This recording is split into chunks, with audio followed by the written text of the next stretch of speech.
کرم شفیع معظم صلی اللہ علیہ وآلہ وسلم ارشاد فرماتے ہیں کہ موت مومن کے لیے تحفہ ہے، اور حضور صلی اللہ علیہ وآلہ وسلم یہ بھی ارشاد فرماتے ہیں کہ انسان موت آنے سے مرتا نہیں ہے، بلکہ مومن ایک گھر سے دوسرے گھر میں منتقل ہوتا ہے۔ مومن لا یفنی بل ینتقل من دار الی دار آخر، مومن ایک گھر سے دوسرے گھر میں منتقل ہو جاتا ہے۔ اور یہ بھی آتا ہے ان الموت جاسر یوصل الحبیب الی الحبیب، کہ موت ایک پل کا نام ہے جو دوست کو دوست سے ملا دیا کرتی ہے۔ اب جب موت ایک پل کا نام ہے، دوست کو دوست سے ملاتی ہے، تو وہ کون سا دوست ہے جو مومن کو موت کے بعد ملتا ہے؟ مفتی احمد یار خان نعیمی رحمۃ اللہ کی تعالی علیہ حکیم الامت ارشاد فرماتے ہیں، روح کیوں نہ ہو مضطرب موت کے انتظار میں، سنا ہے کہ آقا دیکھنے آئیں گے مزار میں۔ اب حضور صلی اللہ علیہ وسلم کا دیدار کیونکہ قبر میں ہونا ہے، اور حضور صلی اللہ علیہ وآلہ وسلم کا دیدار قبر میں موت کے بعد ہونا ہے، اس لیے حکیم الامت فرماتے ہیں کہ وہ اور ہوں گے جو موت سے ڈرتے ہوں گے، ہماری تو روح موت کی منتظر رہتی ہے، اس لیے کہ مرنے کے اوپر محبوب کا ملنا منحصر ہے، اس لیے ہم موت کے منتظر رہتے ہیں۔ موت سے ڈرنا یہ کافر کا کام ہے، اور موت کو گلے لگانا یہ مومن کی شان ہے۔ اب اعلیٰ حضرت فاضل بریلوی رحمۃ اللہ کی تعالی علیہ اپنے بارے میں فرماتے ہیں کہ جب میری موت کا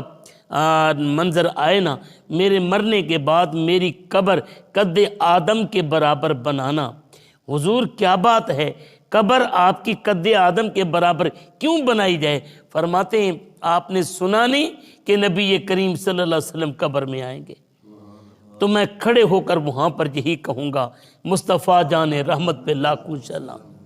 مصطفیٰ جان رحمت پہ لاکھوں سلام، شمع بزم ہدایت پہ لاکھوں سلام۔ آپ فرماتے ہیں اگر قبر میں سرکار آئیں تو میں قدموں پر گروں، گر فرشتے بھی اٹھائیں تو میں ان سے یوں کہوں، اب تو پائے ناز سے اے فرشتوں کیوں اٹھوں، مر کے پہنچا ہوں یہاں اس دل ربا کے واسطے۔ بلکہ یہاں تو یہ قبر ہے نا جی،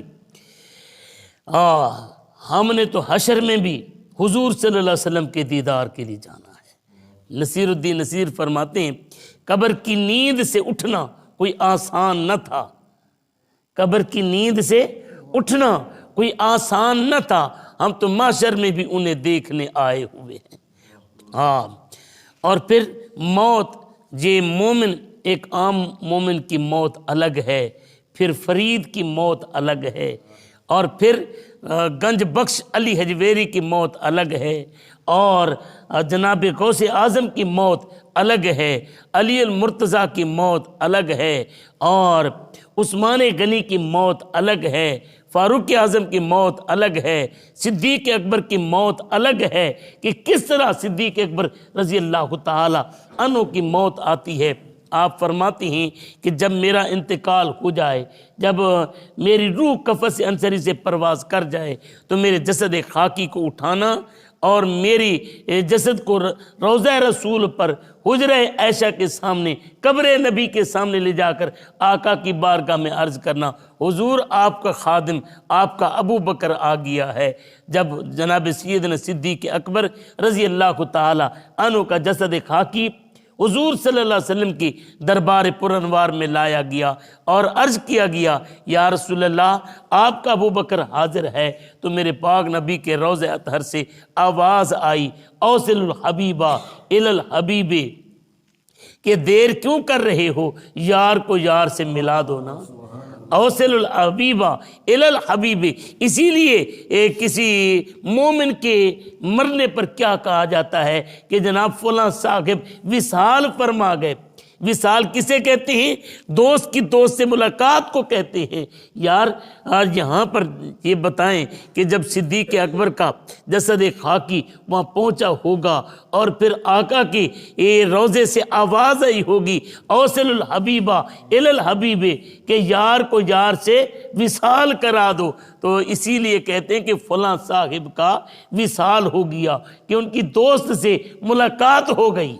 ملاقات ہو گئی۔ اب موت انسان کے لیے مصیبت نہیں ہے، لیکن دیکھیں ایک بات واضح سی ہے، ایک مجرم ہے اور ایک بندہ افسر ہے، افسر اور مجرم میں فرق تو ہوتا ہے نا، افسر اور مجرم میں فرق تو ہوتا ہے،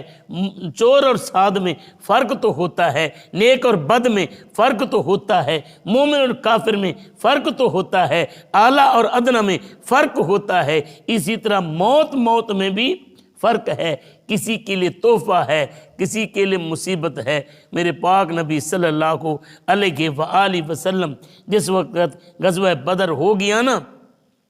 70 کافروں کو میرے پاک نبی صلی اللہ علیہ وسلم نے ان کی ٹانگوں سے پکڑ کر ایک اندھے کنویں میں ڈالا۔ میرے پاک نبی اس کنویں کے اوپر کھڑے ہیں، کریم آقا صلی اللہ علیہ وسلم ان سے خطاب کرتے ہیں، اوے عتبہ، اوے شیبہ، اوے ابو لہب، بتاؤ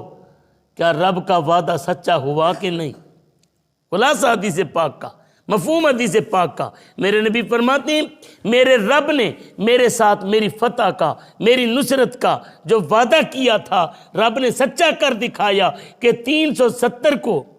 اللہ 313 کو اللہ نے 1000 سے زائد پر بھی غلبہ اور فتح عطا فرمائی، اور تم ہزاروں تلواروں والے ہو کر، اور تم گھوڑوں والے ہو کر، تم سواریوں والے ہو کر، تم اسلحے والے ہو کر آج کس طرح کٹے پڑے ہو؟ کیا رب نے تمہاری ذلت، تمہاری شکست کا جو وعدہ کیا تھا وہ پورا ہوا یا نہیں؟ میرے کریم سے پوچھا جناب عمر نے کہ یا رسول اللہ یہ تو کٹے پڑے، ان کے بدن تو چھلنی ہو گئے، ان کے بدن تو چھلنی ہو گئے، تو پھر آقا یہ کیا آپ کی سنتے ہیں؟ میرے نبی رحمت صلی اللہ علیہ وسلم نے ارشاد فرمایا ہاں سنتے ہیں، مگر انہیں جواب دینے کی اجازت نہیں ہے۔